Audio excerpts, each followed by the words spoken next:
Kilometre ಆಗ್ತದೆ. ಸಾಧಾರಣ 2 ಕಿಲೋಮೀಟರ್ನಷ್ಟು ಕಮ್ಮಿ ಆಗ್ತದೆ ಲೆಂತ್ ವೈಸ್, ಅಂದರೆ ಕರ್ವ್ಸ್ ಎಲ್ಲ ಸರ್ಚ್ ಆಗಿರೋದ್ರಿಂದ 2 ಕಿಲೋಮೀಟರ್ ಸ್ಟ್ರೈಟ್ ಆಗ್ತದೆ. ಈಗ ನಾವು ಉಜಿರೆ ಕಾಲೇಜ್ ಎದುರುಗಡೆ 4 ಲೈನ್ ಮಾಡಿದ್ದೇವೆ.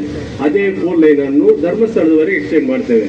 ಧರ್ಮಸ್ಥಳ ಕ್ಷೇತ್ರಕ್ಕೆ ಸಂಪರ್ಕಿಸುವ ನೇತ್ರಾವತಿಯಲ್ಲಿ ನಾವು 2 ಬ್ರಿಡ್ಜ್ ಮಾಡ್ತೇವೆ. ಈಗ ಒಂದು ಬ್ರಿಡ್ಜ್, ಹಳೆ ಬ್ರಿಡ್ಜ್ ಇದೆ, ಅದನ್ನು ತೆಗೆದು ಇನ್ನು 2 ಬ್ರಿಡ್ಜ್ ಮಾಡ್ತೇವೆ. ಅಲ್ಲಿವರೆಗೂ 4 ಲೈನ್ ಆಗ್ತದೆ. ಉಜಿರೆಯಿಂದ ಧರ್ಮಸ್ಥಳದವರೆಗೆ ಹೇಗೆ ಕಾಲೇಜ್ ಎದುರುಗಡೆ ಇದೆ ಆ ಥರದ್ದು 4 ಲೈನ್ ಧರ್ಮಸ್ಥಳದವರೆಗೆ ಎಕ್ಸ್ಟೆಂಡ್ ಆಗ್ತದೆ. ಇನ್ನು ಉಳಿದಂತೆ ಇಲ್ಲಿಂದ ಧರ್ಮಸ್ಥಳದಿಂದ ಪೆರೇಶಾಂತಿವರೆಗೆ 10 ಮೀಟರ್ಸ್ ಅಗಲದ ಡಾಮರೀಕರಣ ಆಗ್ತದೆ. ಈಗ ಇರುವಂಥದ್ದು 5.5 ಮೀಟರ್ ಅಗಲ, ಇದು ಆಲ್ಮೋಸ್ಟ್ ಇದಕ್ಕಿಂತ ಡಬಲ್ ಹಾಗಾದ್ರೆ ಡಾಮರೀಕರಣ ಆಗ್ತದೆ. ನಡುವಿನಲ್ಲಿ ಪಟ್ಟಿ ಇರ್ತದೆ ಬಿಳಿದು. 2 ಲೇನ್ ವಿತ್ ಫೀಲ್ಡ್ ಶೋಲ್ಡರ್ ಅಂತ ಹೇಳ್ತಾರೆ, ಆ ಥರದ್ದೊಂದು ರೋಡ್ ನಿರ್ಮಾಣ ಮಾಡ್ತೇವೆ.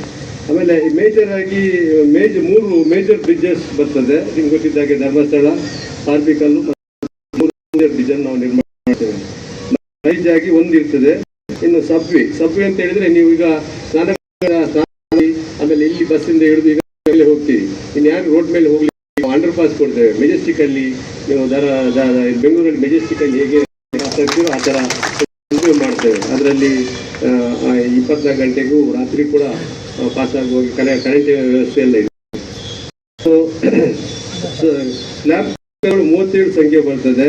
ಬಾಕ್ಸ್ ಕನ್ವರ್ಟ್ಗಳು 12 ಬರ್ತದೆ. ಆಮೇಲೆ ಕ್ರಾಸ್ ರೋಡ್ ಕನ್ವರ್ಟ್ಸ್ಗಳು 65 ಬರ್ತದೆ.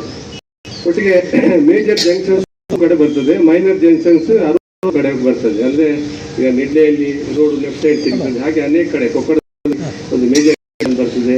ಇನ್ನು ಎಲ್ಲಿ ನಮ್ಮ ಇಂಥ ಕಡೆ ಎಲ್ಲಿ ರೋಡ್ಗಳು ಶಿಫ್ಟ್ ಆಗ್ತವೆ ಅಲ್ಲದೆ ಜಂಕ್ಷನ್ ಇಂಪ್ರೂವ್ಮೆಂಟ್ ಕೂಡ ಮಾಡ್ತೇವೆ.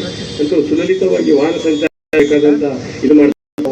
ಶ್ರೀಕ್ಷೇತ್ರ ಧರ್ಮಸ್ಥಳದ ಅನೇಕ ಕಡೆ ಸಂದರ್ಭದಲ್ಲಿ ಗುಡ್ಡೆಗಳನ್ನು ಅಗ್ದಿದ್ದೇವೆ. ಅದಕ್ಕೆ ಬೇಕಾದ ಪ್ರೊಟೆಕ್ಷನ್ ವರ್ಕ್ ಮಾಡಿರಲಿಲ್ಲ. ಅದು ಪೂಜಾ ಧರ್ಮಾಧಿಕಾರಿ ಅನುಮತಿ ಪಡೆದು ಅದಕ್ಕೆ ಗುಡ್ಡೆಗಳಿಗೆ ಪ್ರೊಟೆಕ್ಷನ್ ವರ್ಕ್ ಕೂಡ ಮಾಡಲಿಕ್ಕೆ ಪ್ರಸ್ತಾವನೆಯನ್ನು ಮಾಡಿದ್ದೇವೆ ಅನ್ನೋದನ್ನು ಹೇಳ್ತಾ ಈ ವಂದಿಸಿ ಮಾತಾಡೋಣ.